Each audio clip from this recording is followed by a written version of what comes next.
Imagine sitting at home late at night. The lights are low, the world outside is silent, and then you hear it. Footsteps on your porch. You peek through the curtains, and someone is standing there, staring. These are three true terrifying stories of people who discovered they weren't alone when someone was outside. And trust me, the endings will haunt you.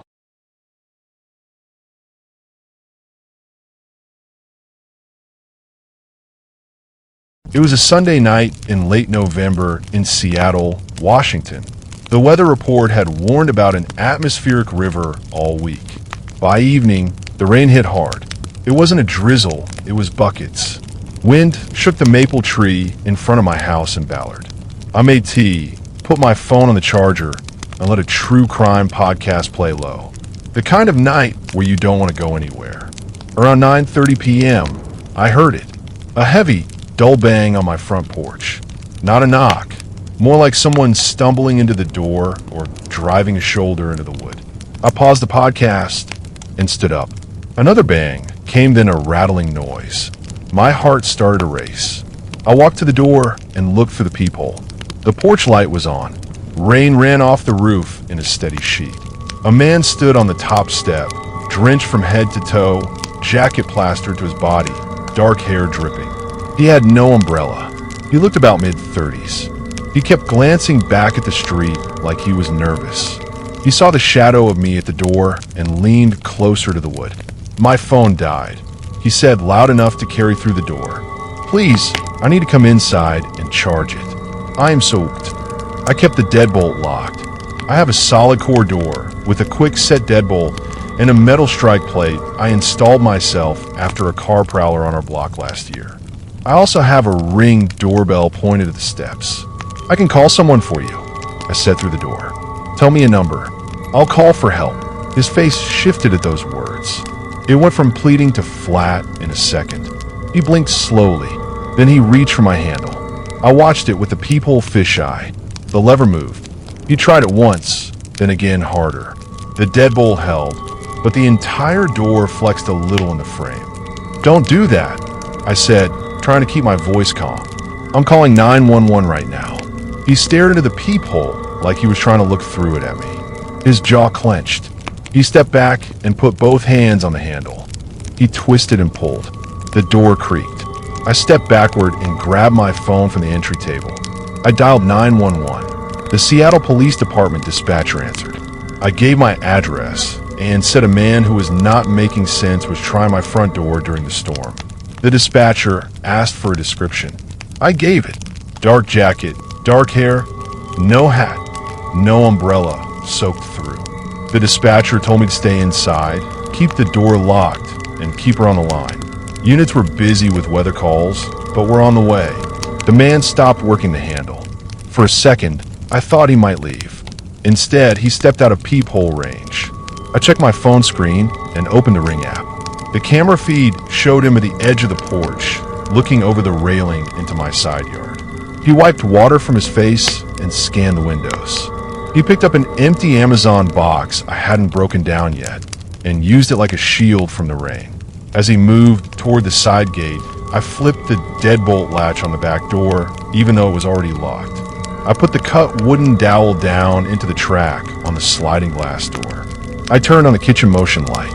Through the blinds, I saw his shadow move along the fence. The gate latch clicked.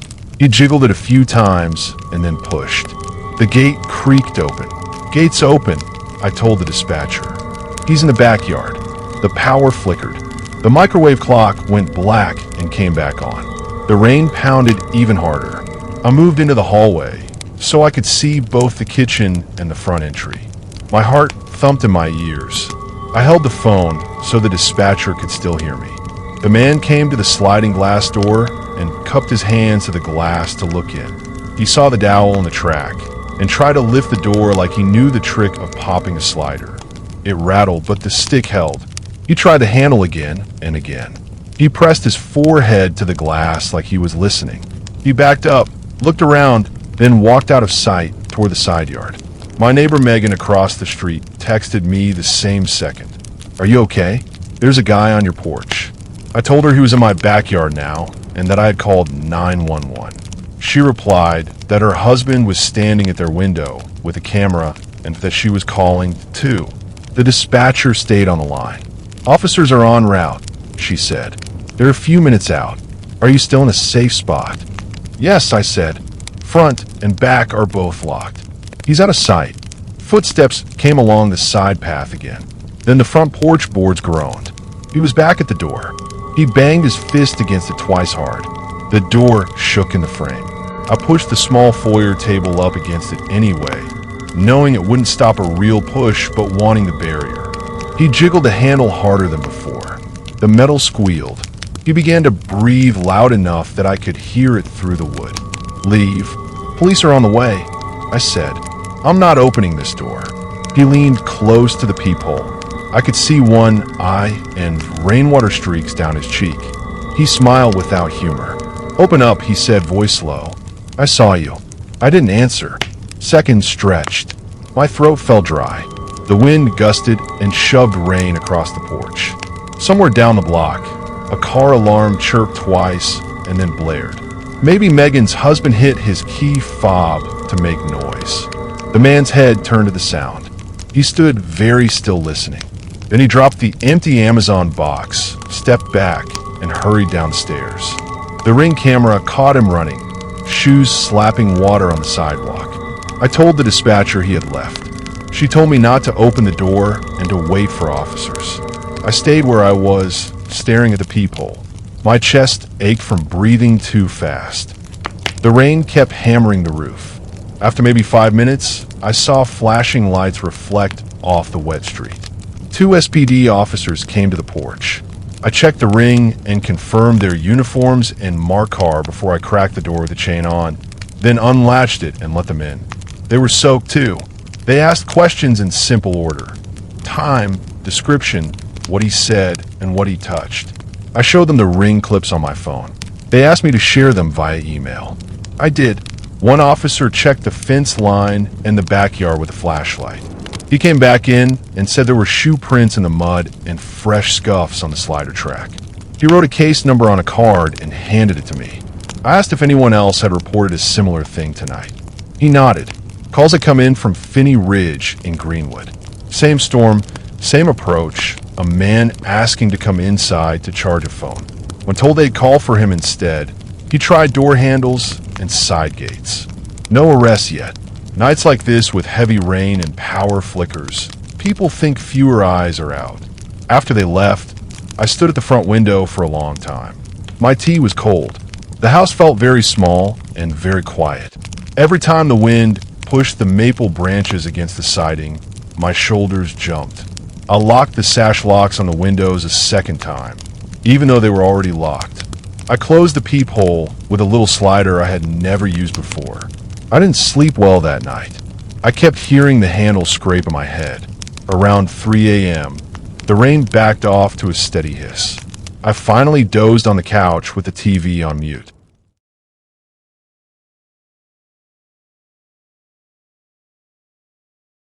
When I was in college, I carried with me the weight of being different. I am a Muslim girl, and while most people around me respected me for who I was, there were always a few who didn't. 2 brothers in particular made sure I felt their cruelty. They weren't just classmates. They were constant shadows during my time at school.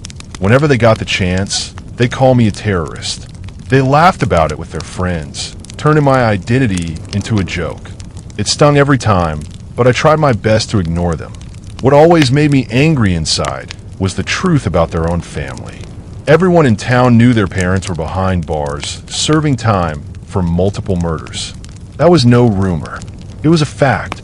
Yet here, they were standing tall in front of everyone, trying to label me with something ugly while pretending their own name wasn't already tainted. I kept my head down most days. There were good people around me who defended me whenever those brothers went too far, and I leaned on that kindness. But still, their words followed me, and I never forgot the way their eyes lit up when they managed to make me flinch. Life at home was my escape. I lived with my parents in a quiet suburban neighborhood. Our house wasn't big, but it was warm and safe, or at least that's how I felt back then. Nights in our area were peaceful A few street lights cast a soft orange glow on the pavement outside, and now a car would pass, breaking the silence for a moment before it returned. I loved those nights when everything seemed to slow down. After dinner, my parents usually went to bed early, and I stayed up in my room reading, finishing assignments, or just scrolling on my phone until my eyes grew heavy. One particular night, the routine felt no different at first. I was upstairs lying on my bed with the ceiling fan humming above me. My phone screen lit my face as I absent-mindedly scrolled, too tired to focus on anything serious. Outside, the world was still. Midnight had come and gone, and the streets were empty. Our curtains were down, and the only thing breaking the darkness in my room was the faint glow from the street light outside, sneaking in through the edges of the blinds. That's when I first heard it. At first, it was so faint I thought it was part of a dream. A whisper, soft and low, like someone murmuring just beyond the walls. I lifted my head from the pillow, holding my breath. The sound faded, then came again. Too deliberate, too close. I pushed my phone aside and sat up, straining my ears. It wasn't my parents. I could hear their steady breathing down the hallway whenever I left my door cracked at night. This was different. Then the whisper gave way to another sound. 3 quick knocks against the glass of my bedroom window. I froze, every muscle in my body tensing. My room went colder somehow, the kind of cold that doesn't come from air, but from fear crawling under your skin. I tried telling myself it might be a tree branch, but we had no tree near that window, and the tapping was too precise, too sharp like fingernails or knuckles. Slowly, I turned my head toward the blinds. A faint shadow moved behind them. My heart was pounding so hard I could hear the blood rushing in my ears. I wanted to scream for my dad, but some part of me told me to look first to be sure. Against every instinct, I stood and walked closer, each step making the floor creak softly. With shaking hands, I reached for the blinds and pulled them back just an inch. What I saw made my breath catch in my throat. A face was pressed against the glass, staring straight at me. The light from the street lamp outside cast a sickly glow. It wasn't a normal face. It was hidden behind a clown mask. The wide painted mouth was frozen in an unnatural grin, and the hollow black circles around the eyes made them look deeper, emptier. But inside those eye holes, I could see them, real eyes watching me. Staggered backward, a gasp escaping before I could stop it. But then I saw more. Standing a little further back, just out of the direct light, was another figure, taller, broader shoulders. He too wore a clown mask, his head tilted slightly as if he was waiting. My mind connected the dots instantly. Even with their faces hidden, I knew who they were. Jack and his brother, the same boys who had tormented me at college. And now, they weren't just throwing words. They were here at my home. Fear burst out of me in the form of a scream. A raw, panicked sound that ripped through the quiet of the house. The masked face at the window pulled back suddenly, and I heard the rustle of quick footsteps on the grass outside. My bedroom door flew open almost immediately. My dad stood there, eyes wide and alarmed, asking what had happened. My mom rushed in right behind him, her face pale with worry. I could barely point at the window, my hands trembling violently. My dad darted forward and yanked the blinds all the way up. He peered out into the street, but it was already empty. The 2 figures had vanished, leaving only the flickering glow of the street light and the faint rustle of leaves in the distance. I collapsed onto the edge of my bed, my chest heaving. My mom gripped my shoulders tightly, trying to calm me, but the fear wouldn't leave. I could still feel their eyes on me, still hear the tapping on the glass. My dad didn't hesitate. He grabbed the phone and called the police. The minutes waiting for them felt endless. Finally, flashing red and blue lights washed over the walls of my room. Officers walked through our yard with flashlights, their beams cutting through the darkness. They crouched under my window, searching the soft earth. I heard one of them say they found faint footprints in the dirt. When they came inside, I told them everything, how I had recognized them even with masks, and how they had bullied me in college before. The police went to question the brothers the next day, but as expected, they denied everything. They claimed they were at the library that night studying until late. Of course, there was no proof, and since they hadn't broken into the house or caused damage, the police could only warn them. After that night, the brothers completely avoided me. At college, they never looked in my direction, never said a word, and never tried to bother me again.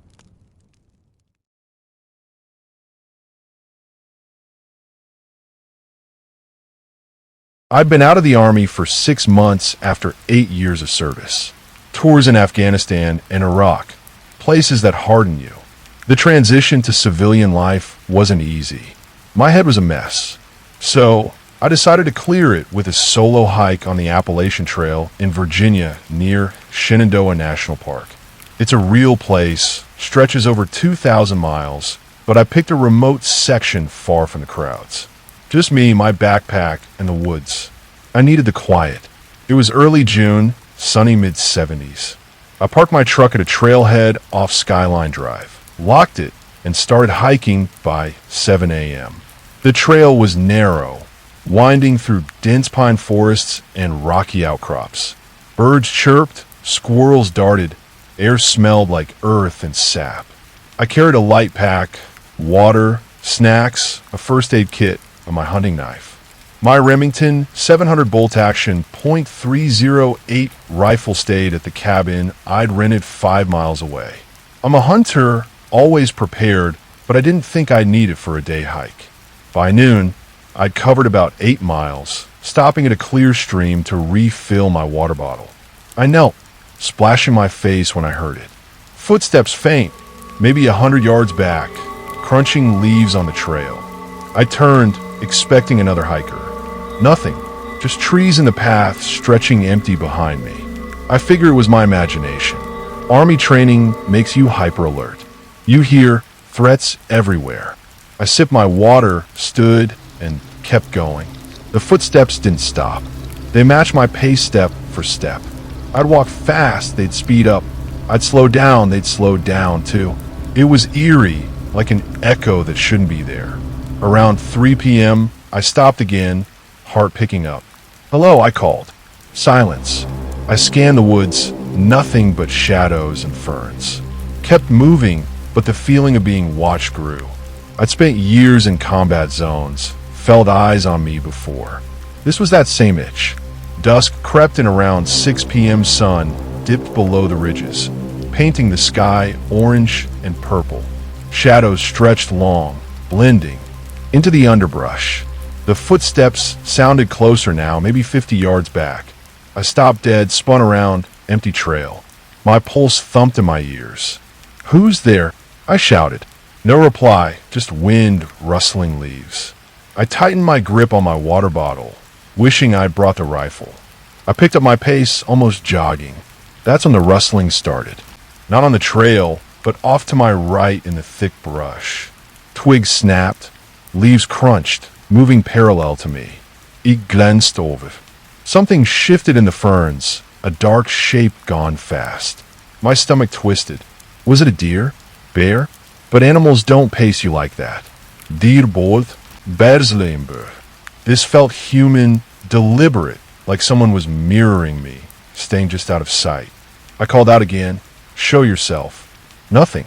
The rustling spread, now on my left too, like 2 people flanking me. My training kicked in. Assess, act, survive. I broke into a run, backpack bouncing, boots pounding dirt. The trail was 5 miles to the cabin, and I wasn't stopping. The sounds kept up, footsteps behind, rustling on both sides like they were hurting me. Sweat stung my eyes. I tripped on a root, scraped my knee bloody, but scrambled up, heart racing. I wasn't imagining this. The forest felt alive, hostile. Every shadow looked like a figure. Every snap like a threat. I thought of stories. Hikers stalked by drifters, weirdos living off-grid. The Appalachian Trail's huge with plenty of places to hide. My mind raced. Was this some local playing games? A hunter? Worse? I didn't know, but but I wasn't waiting to find out. Finally, around 7 p.m., I burst onto the dirt road near the cabin. The trailhead was close, my truck visible in the fading light. I sprinted to the cabin, a small one-room rental with a bed, kitchenette, and bathroom.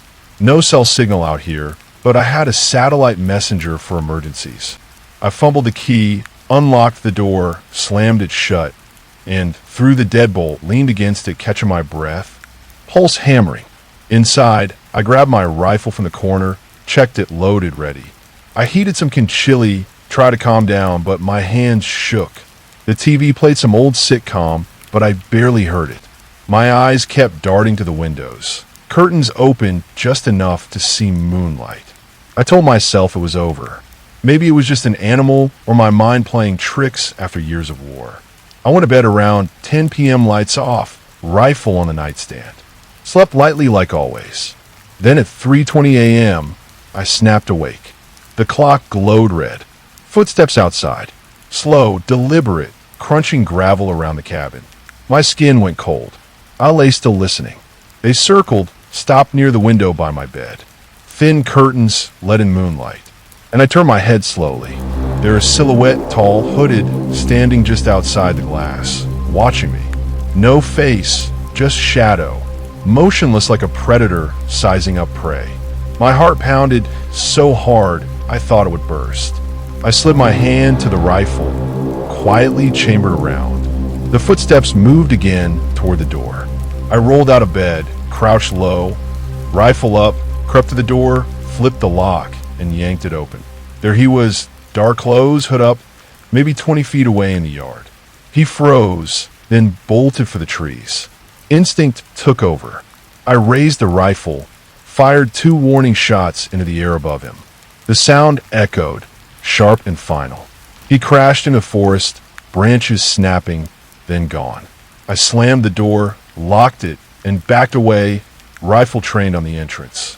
Grabbed a satellite phone, called 911. Deputies arrived around 4:30 a.m. 2 deputies with flashlights searched the woods, found footprints, big men's boots, but no one. They said it could have been a drifter, poacher, or some creep living off the grid. Told me to stay vigilant. I didn't sleep. Packed my gear at dawn. Drove out. Never saw him again. I still hike, but never alone now. Army taught me to trust my gut. That wasn't an animal. Someone followed me, watched me, wanted something. I don't know what, and I'm not going back to find out. And that was the last of tonight's stories. 3 chilling, true encounters where someone was outside. But now I'll leave you with one question. If it happened to you, a shadow at the window, footsteps on the porch, or a stranger watching from the dark, what would you do? Tell me in the comments below which story terrified you the most. And if you enjoyed this, make sure you hit that subscribe button and turn on notifications, because on Nightling, the next story might just keep you up tonight.